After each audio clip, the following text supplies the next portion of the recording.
Final Talk, Final Talk, Final Talk with Tavis, with Tavis.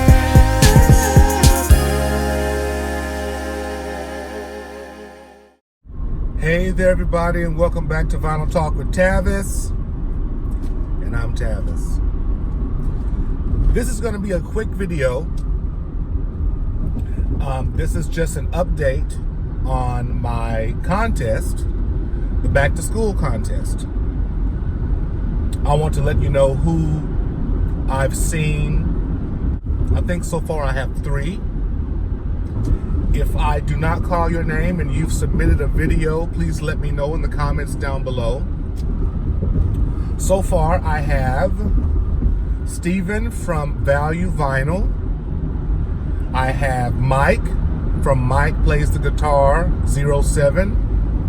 And I have Eminem Vinyl, who is Mason. I'd like to say that watching all of your videos, they've been really inspiring, and it's caused me to listen to the music that you enjoy. When I asked the question about kids who sing on certain songs, name a song in which kids are featured. I love how you all have mentioned so far Pink Floyd, The Wall. That's exactly what I was thinking about when I asked that question. That was the first song that came to mind. Now, I must say that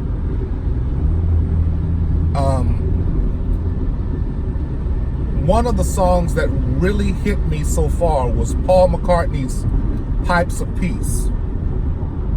If I'm not mistaken, there are children singing on that song. And when I hear those kids sing, it just touches my heart. It really does. That's another song. That would be one of my answers to that question. So many great answers. You inspire me. You really do. It's cool to do a contest. I never knew how cool it would be to do a contest. So far I have 3 entries. I've created a playlist, and I think you can see it. If you look on my channel, you'll see your videos featured in that playlist. And the contest, of course, ends at midnight. Well, 11:59 on August 31st. So August 31st at 11:59, I'll accept no more video entries. Then the first week of September, I'll do a video and I will announce the winner. And I'm going to put all your names in a hat, and I may do it in my classroom and have the kids applaud. I think that'd be cool. Hey, okay. Listen, that's what I always say. Y'all, okay, when I was a little boy, this is my story. I'm on my way to work. This long commute, so this is a great way to make a video. Great time to make a video. I was on my way. No, I wasn't. No, I was. No, what was I saying? Jesus. When I was a little boy, yeah. When I was a little boy, in my teens, I was a very thin boy.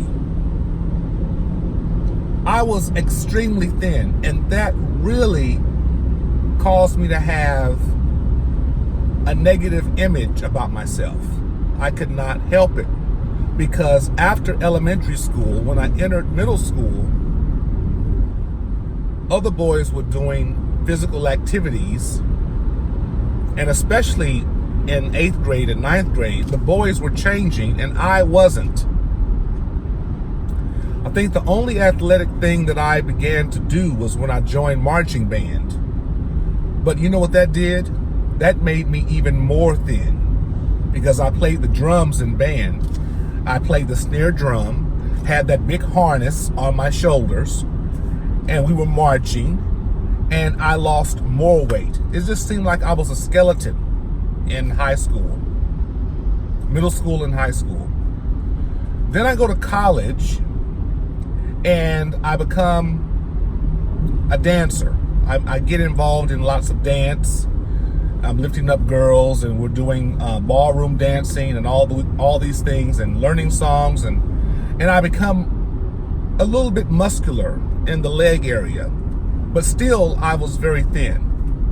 But I liked the progress I was making. Okay, when I started teaching and I came home, I would go to work, come home, go to work, come home, go to work, come home. Y'all, I remember telling my daddy, Daddy, when I get out the shower, I jiggle. He laughed at me. He said, well, that means you're gaining weight. Sure enough, I was. Now, ladies and gentlemen, 23 years later,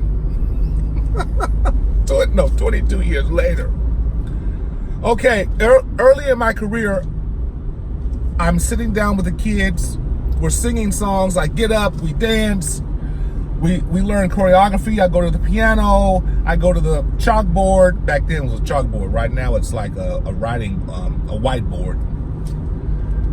And so 22 years later, yesterday, the first day of school, actually it happened way before then, but yesterday is what I can really remember. The kindergartners, my last class of the day, they come in and I'm sitting down with those kids because we sit in a circle with the young ones. I do. And I'm singing with them. You know, okay, we're going to sing a song, boys and girls, and I'm sitting down. It was time for us to stand up to learn the dance. I could not get up. Y'all, I don't know if I'm sure you've experienced it. I was always thin in high school. Right now, it's like, I can't get up from this carpet. So I asked the kindergartners, y'all listen. If you were a parent of one of these kids and they came home and told you this, tell me if you'd be mad or something. I told these kids, I said, hey, I said, I need you all to help me get up in this car. I can't get up. I have a big midsection. I've gained so much weight in my late 30s and early 40s. Okay, so 2 kids volunteered. And they had one hand. They took one of my hands. And I used my other hand to prop myself up on the carpet. These kids tried to pick me up. And they fell. And I fell backwards. Okay, listen. Do you hear what I'm saying? I said that they tried to pick me up. And they fell. And I fell backwards.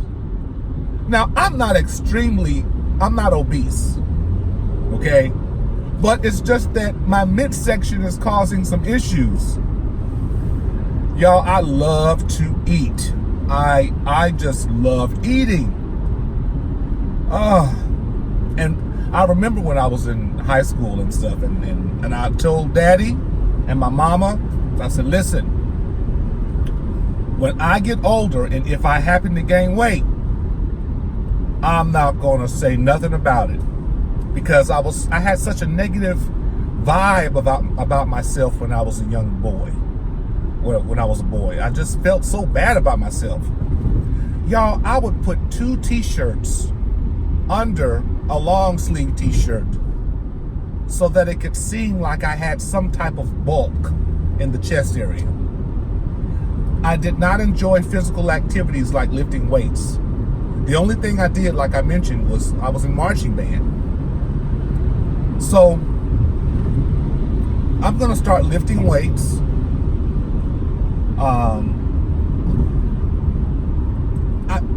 You know what? When I choose to lose weight, the first place that the weight leaves is in the face, and I don't like that. Is that strange to say?